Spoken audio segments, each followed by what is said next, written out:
بسم اللہ الرحمن الرحیم۔ السلام علیکم۔ آج کی ویڈیو رمضان المبارک کے بارے میں ہے۔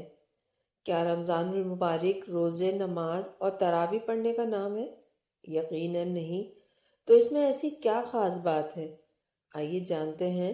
ویڈیو کو آخر تک ضرور دیکھیے گا تاکہ آپ بھی رمضان المبارک کی صحیح اہمیت جان سکیں اور اس مقدس اور مبارک مہینے سے بھرپور فائدہ اٹھا سکیں۔ انشاءاللہ چند روز کے بعد رمضان المبارک کا مہینہ شروع ہونے والا ہے، اور کون مسلمان ایسا ہوگا جو اس مہینے کی عظمت اور برکت سے واقف نہ ہو۔ اللہ تعالیٰ نے یہ مہینہ اپنی عبادت کے لیے بنایا ہے۔ اللہ تعالیٰ نامعلوم کیا کیا رحمتیں اس مہینے میں اپنے بندوں کی طرف مبذول فرماتے ہیں، ہم ان رحمتوں کا تصور بھی نہیں کر سکتے۔ اس مہینے کے اندر بعض اعمال ایسے ہیں جن کو ہر مسلمان جانتا ہے اور اس پر عمل بھی کرتا ہے۔ مثلا اس ماہ میں روزے فرض ہیں۔ الحمدللہ مسلمانوں کو روزہ رکھنے کی توفیق ہو جاتی ہے۔ تراویح کے بارے میں معلوم ہے کہ یہ سنت ہے۔ مسلمانوں کو اس میں شرکت کی سعادت حاصل ہو جاتی ہے۔ عام طور پر یہ سمجھا جاتا ہے کہ رمضان المبارک کی خصوصیت صرف یہ ہے کہ اس میں روزے رکھے جاتے ہیں اور تراویح پڑھی جاتی ہے، اور بس، اس کے علاوہ اور کوئی خصوصیت نہیں۔ اس میں تو کوئی شک نہیں ہے کہ یہ دونوں عبادتیں اس مہینے کی بڑی اہم عبادات میں سے ہیں، لیکن بات صرف یہاں تک ختم نہیں ہوتی، بلکہ در حقیقت رمضان المبارک ہم سے اس سے زیادہ کا مطالبہ کرتا ہے۔ قرآن کریم میں اللہ جل شانہ نے ارشاد فرمایا ہے کہ میں نے جنات اور انسانوں کو صرف اور صرف ایک کام کے لیے پیدا کیا، وہ یہ کہ میری عبادت کریں۔ اس آیت کریمہ میں اللہ تعالیٰ نے انسان کی تخلیق کا بنیادی مقصد یہ بتایا کہ وہ اللہ کی عبادت کرے۔ کیا اس کے لیے فرشتے کافی نہیں تھے؟ یہاں بعض لوگ کہتے ہیں اگر انسان کی تخلیق کا مقصد صرف عبادت تھا تو انسان کو پیدا کرنے کی کیا ضرورت تھی؟ یہ کام تو فرشتے پہلے سے بہت اچھی طرح انجام دے رہے تھے۔ وہ اللہ تعالیٰ کی عبادت، تسبیح اور تقدیس میں لگے ہوئے تھے۔ یہی وجہ ہے کہ جب اللہ تعالیٰ نے حضرت آدم علیہ السلام کو تخلیق فرمانے کا ارادہ کیا اور فرشتوں کو بتایا کہ میں اس طرح کا ایک انسان پیدا کرنے والا ہوں، تو فرشتوں نے کہا کہ آپ ایک ایسے انسان کو پیدا کر رہے ہیں جو زمین میں فساد مچائے گا اور خون ریزی کرے گا، اور عبادت، تسبیح و تقدیس ہم انجام دے رہے ہیں۔ اس طرح آج بھی اعتراض کرنے والے اعتراض کر رہے ہیں کہ اگر انسان کی تخلیق کا مقصد صرف عبادت ہوتا تو اس کے لیے انسان کو پیدا کرنے کی ضرورت نہیں تھی، یہ کام تو فرشتے پہلے سے ہی انجام دے رہے ہیں۔ بے شک فرشتے اللہ تعالیٰ کی عبادت کر رہے تھے، لیکن ان کی عبادت بالکل مختلف نوعیت کی ہے۔ انسان کے سپرد جو عبادت کی گئی ہے وہ الگ نوعیت کی ہے۔ فرشتے جو عبادت کر رہے تھے ان کے مزاج میں اس کے خلاف کرنے کا امکان ہی نہیں ہے۔ وہ اگر چاہیں کہ عبادت نہ کریں تو ان کے اندر عبادت چھوڑنے کی صلاحیت نہیں۔ اللہ تعالیٰ نے ان کے اندر سے گناہ کرنے کا امکان ہی ختم فرما دیا ہے۔ انہیں بھوک لگتی ہے نہ پیاس، حتیٰ کہ ان کے دل میں گناہ کا وسوسہ کبھی نہیں گزرتا۔ گناہ کی خواہش اور گناہ پر اقدام تو دور کی بات ہے۔ اس لیے اللہ تعالیٰ نے ان کی عبادت پر کوئی اجر و ثواب بھی نہیں رکھا، کیونکہ اگر فرشتے گناہ نہیں کر رہے تو اس میں ان کا کوئی کمال نہیں، اور جب کوئی کمال نہیں تو پھر جنت والا اجر و ثواب بھی مرتب نہیں ہوگا۔ مثلا ایک شخص بینائی سے محروم ہے، جس کی وجہ سے ساری عمر اس نے نہ کبھی فلم دیکھی، نہ کبھی ٹی وی دیکھا، نہ کبھی غیر محرم پر نگاہ ڈالی۔ بتائیے کہ ان گناہوں کے نہ کرنے میں اس کا کیا کمال ظاہر ہوا؟ اس لیے کہ اس کے اندر ان گناہوں کے کرنے کی صلاحیت ہی نہیں۔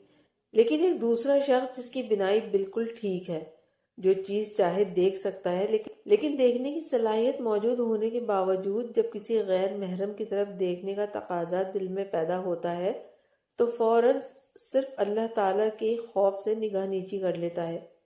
اب بظاہر دونوں گناہوں سے بچ رہے ہیں، لیکن دونوں میں زمین و آسمان کا فرق ہے۔ پہلا شخص بھی گناہ سے بچ رہا ہے اور دوسرا شخص بھی گناہ سے بچ رہا ہے، لیکن پہلے شخص کا گناہ سے بچنا کوئی کمال نہیں اور دوسرے شخص کا گناہ سے بچنا کمال ہے۔ لہذا اگر ملائکہ صبح سے شام تک کھانا نہ کھائیں تو یہ کوئی کمال نہیں، اس لیے کہ انہیں بھوک ہی نہیں لگتی، انہیں کھانے کی حاجت ہی نہیں، لہذا ان کے نہ کھانے پر کوئی اجر و ثواب بھی نہیں۔ لیکن انسان ان تمام حاجتوں کو لے کر پیدا ہوا ہے، لہذا کوئی انسان کتنے ہی بڑے سے بڑے مقام پر پہنچ جائے تب بھی وہ کھانے پینے سے مستثنی نہیں ہو سکتا۔ چنانچہ کفار نے انبیاء پر بھی اعتراض کیا، تو کھانے کا تقاضا انبیاء کے ساتھ بھی ہے۔ اب اگر انسان کو بھوک لگ رہی ہے لیکن اللہ کے حکم کی وجہ سے کھانا نہیں کھا رہا ہے تو یہ کمال کی بات ہے۔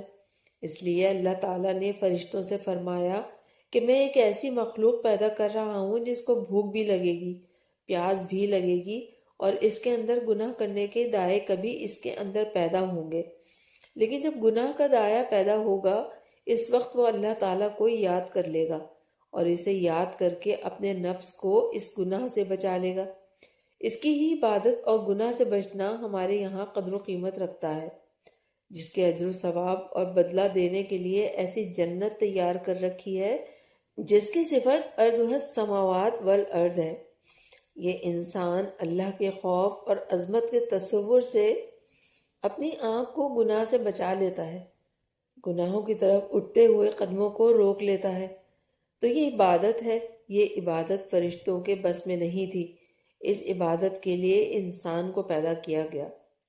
حضرت یوسف علیہ السلام کو جو فتنہ زلیخا کے مقابلے میں پیش آیا، کون مسلمان ایسا ہے جو اس کو نہیں جانتا؟ زلیخا نے حضرت یوسف علیہ السلام کو گناہ کی دعوت دی۔ قرآن کریم یہ بتانا چاہتا ہے کہ گناہ کا خیال آ جانے کے باوجود اللہ تعالیٰ کے خوف سے اس گناہ کے خیال پر عمل نہیں کیا اور اللہ تعالیٰ کے حکم کے آگے سر تسلیم خم کر لیا۔ ارشاد باری تعالیٰ ہے کہ میں اللہ کی پناہ چاہتا ہوں، یہ عبادت ہے جس کے لیے اللہ تعالیٰ نے انسان کو پیدا فرمایا۔ جب انسان کا مقصد تخلیق عبادت ہے تو اس کا تقاضا یہ تھا کہ جب انسان دنیا میں آئے تو عبادت کرے۔ چنانچہ دوسری جگہ قرآن کریم نے فرمایا کہ اللہ تعالیٰ نے مومنوں سے ان کی جانیں اور ان کے مال خرید لیے اور اس کا انعام آخرت میں جنت کی صورت میں ملے گا۔ ہماری جانیں ہماری نہیں ہیں، جب یہ جان اپنی نہیں ہے تو اس کا تقاضا یہ تھا کہ اس جان اور جسم کو سوائے اللہ تعالیٰ کی عبادت کے کسی دوسرے کام میں نہ لگایا جائے۔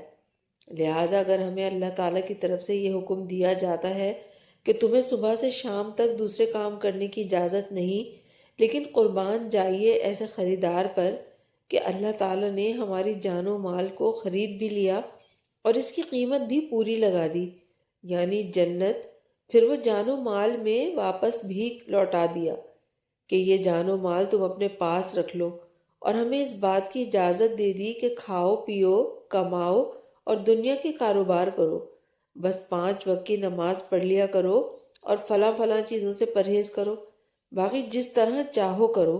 یہ اللہ تعالیٰ کی عظیم رحمت اور عنایت ہے۔ اس ماہ کے اصل مقصد کی طرف آتے ہیں۔ اللہ تعالیٰ بھی جانتے تھے کہ جب یہ انسان دنیا کے کاروبار اور کام دھندوں میں لگے گا تو رفتہ رفتہ اس کے دل پر غفلت کے پردے پڑ جایا کریں گے اور دنیا کے کاروبار اور دھندوں میں کھو جائے گا۔ تو اس غفلت کو دور کرنے کے لیے وقتاً فوقتاً کچھ اوقات مقرر فرما دیے ہیں۔ ان میں سے ایک رمضان المبارک کا مہینہ ہے، اس لیے کہ سال کے 11 مہینے تو آپ تجارت میں، زراعت میں، مزدوری میں اور دنیا کے کاروبار اور ہنسنے بولنے میں لگے رہے، اور اس کے نتیجے میں دلوں پر غفلت کا پردہ پڑنے لگتا ہے۔ اس لیے ایک مہینہ اللہ تعالیٰ نے اس کام کے لیے مقرر فرما دیا کہ اس مہینے میں تم اپنے اصل مقصد تخلیق یعنی عبادت کی طرف لوٹ کر آؤ، جس کے لیے تمہیں دنیا میں بھیجا گیا۔ اس ماہ میں اللہ کی عبادت میں لگو اور 11 مہینے تک تم سے جو گناہ سرزد ہوئے ہیں ان کو بخشواؤ، اور دل کی صلاحیتوں پر جو میل آ چکا ہے اس کو چھلواؤ، اور دل میں جو غفلت کے پردے پڑ چکے ہیں ان کو اٹھواؤ۔ اس کام کے لیے ہم نے یہ مہینہ مقرر کیا ہے۔ علماء نے فرمایا کہ اس ماہ کو رمضان اس لیے کہا جاتا ہے کہ اس مہینے میں اللہ تعالیٰ اپنی رحمت سے، اپنے فضل و کرم سے بندوں کے گناہوں کو جھلسا دیتے ہیں اور جلا دیتے ہیں۔ اس مقصد کے لیے اللہ تعالیٰ نے یہ مہینہ مقرر فرمایا۔ 11 مہینے دنیاوی کاروبار، دنیاوی دندوں میں لگے رہنے کے نتیجے میں غفلتیں دل پر چھا گئیں، اور اس عرصے میں جو گناہوں اور خطاؤں کا ارتکاب ہوا، ان کو اللہ تعالیٰ کے حضور حاضر ہو کر انہیں بخشوا لو اور غفلت کے پردوں کو دل سے اٹھا دو، تاکہ زندگی کا ایک نیا دور شروع ہو جائے۔ اس لیے قرآن کریم نے فرمایا کہ یعنی یہ روزے تم پر اس لیے فرض کیے گئے ہیں تاکہ تمہارے اندر تقوی پیدا ہو جائے۔ تو رمضان کے مہینے کا اصل مقصد یہ ہے کہ سال بھر کے گناہوں کو بخشوانا اور غفلت کے حجاب دل سے اٹھانا اور دلوں میں تقوی پیدا کرنا۔ جیسے کسی مشین کو جب کچھ عرصے استعمال کیا جائے تو اس کے بعد اس کی سروس کرانی پڑتی ہے، اس کی صفائی کرانی ہوتی ہے، اسی طرح اللہ تعالیٰ نے انسان کی سروس کے لیے یہ رمضان المبارک کا مہینہ مقرر فرمایا ہے، تاکہ اس مہینے میں اپنی صفائی کرا لو اور اپنی زندگی کو ایک نئی شکل دو۔ لہٰذا صرف روزہ رکھنے اور تراویح پڑھنے کی حد تک بات ختم نہیں ہوتی، بلکہ اس مہینے کا تقاضا یہ ہے کہ انسان اپنے آپ کو اس مہینے میں دوسرے کاموں سے فارغ کر لے، اس لیے کہ 11 مہینے تک زندگی کے دوسرے کاموں میں لگے رہے، لیکن یہ مہینہ انسان کے لیے اس کی اصل مقصد تخلیق کی طرف لوٹنے کا مہینہ ہے۔ اس لیے اس مہینے کے تمام اوقات، ورنہ کم از کم اکثر اوقات یا جتنا زیادہ سے زیادہ ہو سکے، اللہ تعالیٰ کی عبادت میں صرف کرے، اور اس کے لیے انسان کو پہلے سے تیار ہونا چاہیے اور اس کا پہلے سے پروگرام بنانا چاہیے۔ عالم اسلام میں ایک بات چل پڑی تھی جس کی ابتدا خاص کر مصر اور شام سے ہوئی اور پھر دوسرے ملکوں میں بھی رائج ہو گئی، ہمارے یہاں بھی آئی۔ وہ یہ کہ رمضان شروع ہونے سے پہلے محفلیں منعقد ہوتی ہیں جس کا نام محفل استقبال رمضان رکھا جاتا ہے، جس میں رمضان سے ایک دو دن پہلے ایک اجتماع منعقد کیا جاتا ہے اور اس میں قرآن کریم اور تقریر اور وعظ رکھا جاتا ہے، جس کا مقصد لوگوں کو یہ بتانا ہوتا ہے کہ ہم رمضان المبارک کا استقبال کر رہے ہیں اور اس کو خوش آمدید کہہ رہے ہیں۔ رمضان المبارک کے استقبال کا یہ جذبہ بہت اچھا ہے، لیکن اسے یہیں تک رہنا چاہیے۔ رمضان المبارک کا اصل استقبال یہ ہے کہ سب سے پہلے اپنے نظام الاوقات بدل کر اپنا شیڈول بنانے کی کوشش کرو کہ اس میں زیادہ سے زیادہ وقت اللہ جل شانہ کی عبادت میں صرف ہو۔ رمضان کا مہینہ آنے سے پہلے یہ سوچو کہ یہ مہینہ آ رہا ہے، کس طرح میں اپنی مصروفیات کم کر سکتا ہوں۔ اس مہینے میں اگر کوئی شخص اپنے آپ کو عبادت کے لیے فارغ کر لے تو سبحان اللہ، اور اگر کوئی شخص بالکل فارغ نہیں ہو سکتا تو پھر یہ دیکھے کہ کون کون سے کام ایک ماہ کے لیے چھوڑ سکتا ہے، ان کو چھوڑ دے، اور کن مصروفیات کو کم کر سکتا ہے ان کو کم کر دے، اور جن کاموں کو رمضان کے بعد تک مؤخر کر سکتا ہے ان کو مؤخر کر دے، اور رمضان کے زیادہ سے زیادہ اوقات کو عبادت میں لگانے کی فکر کرے۔ استقبال رمضان کا یہ نیا طریقہ نہیں ہے۔ اگر یہ کام کر لیا تو انشاءاللہ رمضان المبارک کی روح اور اس کے انوار و برکات حاصل ہوں گے، ورنہ یہ ہوگا کہ رمضان المبارک آئے گا اور چلا جائے گا اور اس سے فائدہ نہیں اٹھا سکیں گے۔ روزہ اور تراویح سے ایک قدم آگے بڑھاتے ہوئے دیگر کاموں سے فارغ ہو کر عبادت کیجیے۔ اس ماہ مبارک میں اللہ تعالیٰ کی عبادت کچھ زیادہ کیجیے اور کچھ نوافل زیادہ پڑھیے۔ 5 وقت کی نماز مساجد میں ادا نہ کرنے والے بھی نماز تراویح میں روزانہ شریک ہوتے ہیں۔ یہ سب الحمدللہ اس ماہ کی برکت ہے کہ لوگ عبادت میں، نماز میں، ذکر و اذکار اور تلاوت قرآن میں مشغول ہوتے ہیں۔ ان سب نفلی نمازوں، نفلی عبادات، اعلیٰ ذکر و اذکار اور تلاوت قرآن کریم سے زیادہ مقدم ایک اور چیز ہے جس کی طرف توجہ نہیں دی جاتی، وہ ہے اس مہینے کو گناہوں سے پاک کر کے گزارنا تاکہ ہم سے کوئی گناہ سرزد نہ ہو۔ اس مبارک مہینے میں آنکھ نہ بہکے، کان غلط بات نہ سنے، زبان سے کوئی غلط کلمہ نہ نکلے، اور اللہ تبارک و تعالیٰ کی معصیت سے مکمل اجتناب ہو۔ یہ مبارک مہینہ اگر اس طرح گزار لیا تو آپ قابل مبارک باد ہیں، اور یہ مہینہ آپ کے لیے مبارک ہے۔ یہ اللہ تبارک و تعالیٰ کا ایک مہینہ ہے، کم از کم اس کو تو گناہوں سے پاک کر لو۔ اللہ کی نافرمانی نہ کرو، جھوٹ نہ بولو، غیبت نہ کرو، بد نگاہی کے اندر مبتلا نہ ہو، رشوت اور سود نہ کھاؤ، کم از کم یہ 1 مہینہ اس طرح گزار لو۔ روزے تو ماشاءاللہ بڑے ذوق و شوق سے رکھیں گے، لیکن روزے کے کیا معنی ہیں؟ روزے کے معنی یہ ہیں کہ کھانے سے اجتناب کرنا، پینے سے اجتناب اور نفسانی خواہشات کی تکمیل سے اجتناب کرنا۔ روزے میں ان تینوں چیزوں سے اجتناب ضروری ہے۔ یہ تینوں چیزیں فی نفسہ حلال ہیں، کھانا حلال، پینا حلال اور جائز طریقے سے نفسانی خواہشات کی تکمیل کرنا۔ اب روزے کے دوران آپ ان حلال چیزوں سے تو پرہیز کر رہے ہیں، نہ کھا رہے ہیں نہ پی رہے ہیں، لیکن جو چیز پہلے سے حرام تھی، مثلا جھوٹ بولنا، غیبت کرنا، بد نگاہی کرنا، جو ہر حال میں حرام تھی، روزے میں یہ سب چیزیں ہو رہی ہیں۔ اب روزہ رکھا ہوا ہے اور جھوٹ بول رہے ہیں، روزہ رکھا ہوا ہے اور نیت کر رہے ہیں، روزہ رکھا ہوا ہے اور بد نگاہی کر رہے ہیں، روزہ رکھا ہوا ہے لیکن بری فلمیں دیکھ رہے ہیں۔ یہ کیسا روزہ ہوا کہ حلال چیز تو چھوڑ دی اور حرام چیز نہیں چھوڑی؟ اس لیے حدیث شریف میں نبی کرم صلی اللہ علیہ وآلہ وسلم نے فرمایا، جو شخص روزے کی حالت میں جھوٹ بولنا نہ چھوڑے تو مجھے اس کے بھوکے اور پیاسا رہنے کی کوئی حاجت نہیں۔ اس لیے جب جھوٹ بولنا نہیں چھوڑا جو پہلے سے حرام تھا، تو کھانا چھوڑ کر اس نے کون سا بڑا عمل کیا؟ اگرچہ فقہی اعتبار سے روزہ درست ہو گیا۔ اگر کسی مفتی سے پوچھو گے کہ میں نے روزہ بھی رکھا تھا اور جھوٹ بھی بولا تھا، تو وہ مفتی یہی جواب دے گا کہ روزہ درست ہو گیا، اس کی قضا واجب نہیں، لیکن اس کی قضا نہ ہونے کے باوجود اس روزے کا ثواب اور برکات ختم ہو گئی، اس لیے کہ تم نے اس روزے کی روح حاصل نہیں کی۔ روزے کا مقصد تقوی کی شمع روشن کرنا ہے، یہ پورا ہونا چاہیے۔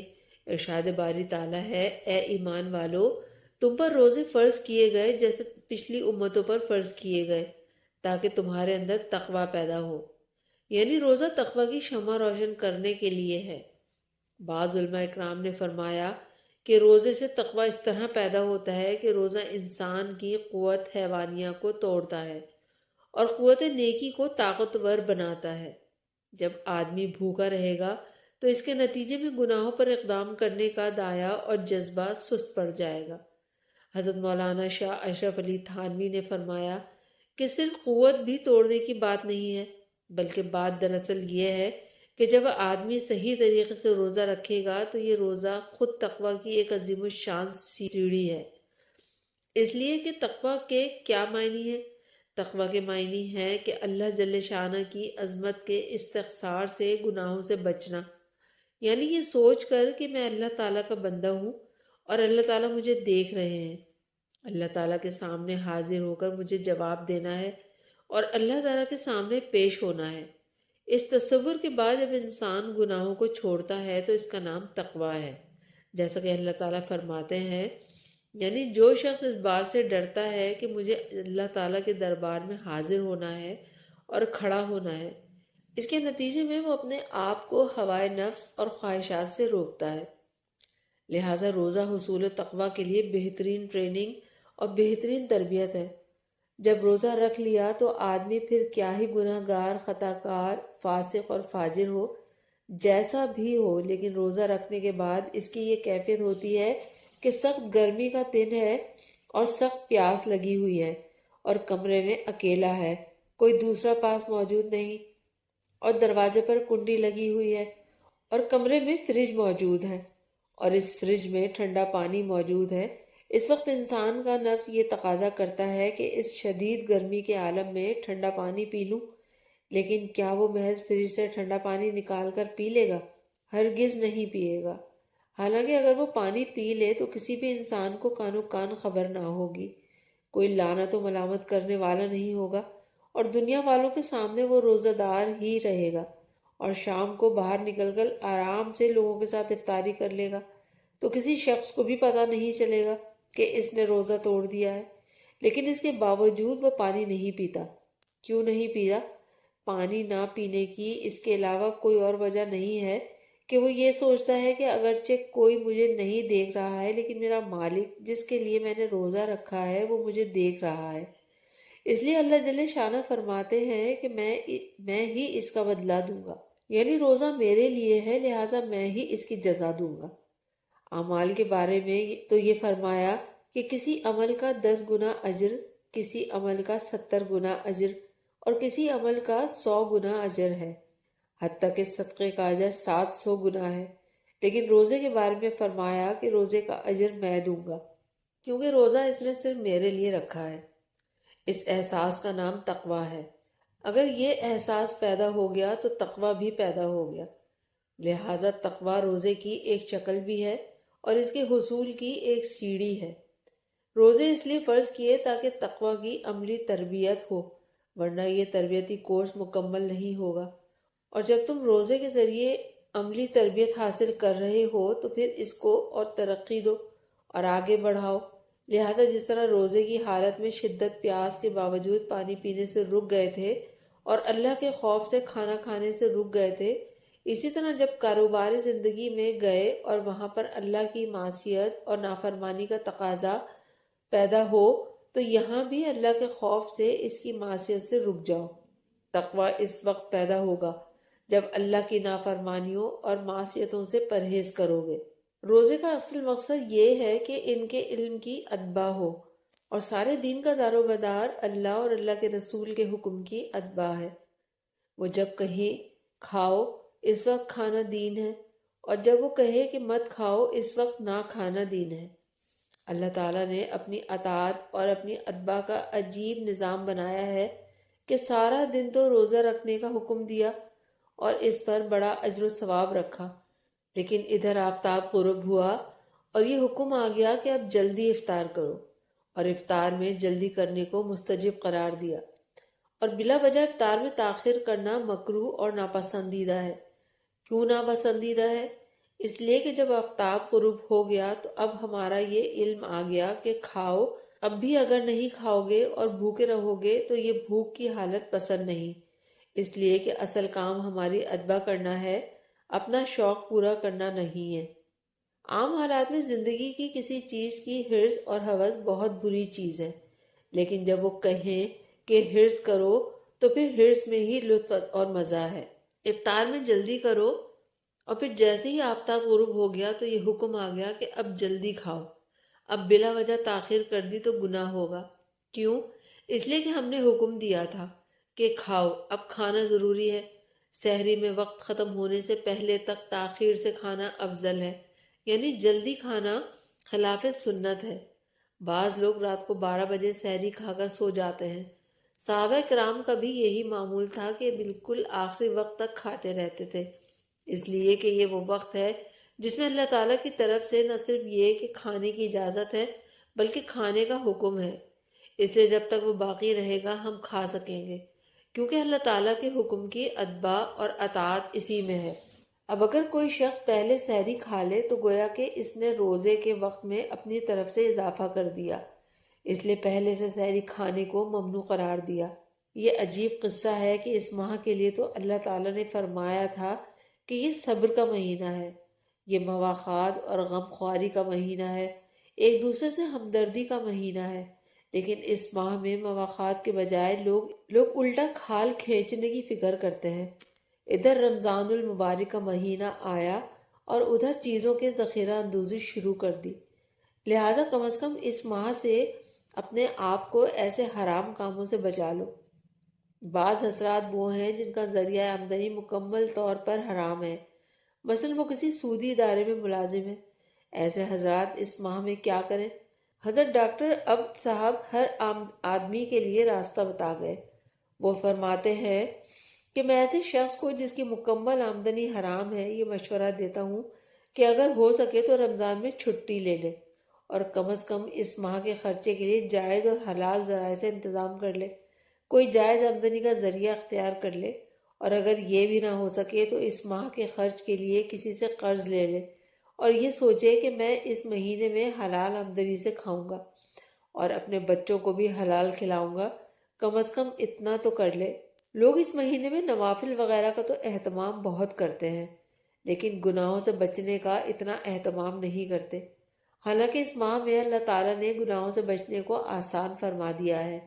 چنانچہ اس ماہ میں شیطان کو بیڑیاں پہنا دی جاتی ہیں، لہٰذا صرف روزہ رکھنے اور تراویح پڑھنے کی حد تک بات ختم نہیں ہوتی، بلکہ اس مہینے کا تقاضا یہ ہے کہ انسان اپنے آپ کو اس مہینے میں دوسرے کاموں سے فارغ کر لے، اس لیے کہ 11 مہینے تک زندگی کے دوسرے کام دھندوں میں لگے رہے، لیکن یہ مہینہ انسان کے لیے اس کی اصل مقصد تخلیق کی طرف لوٹنے کا مہینہ ہے۔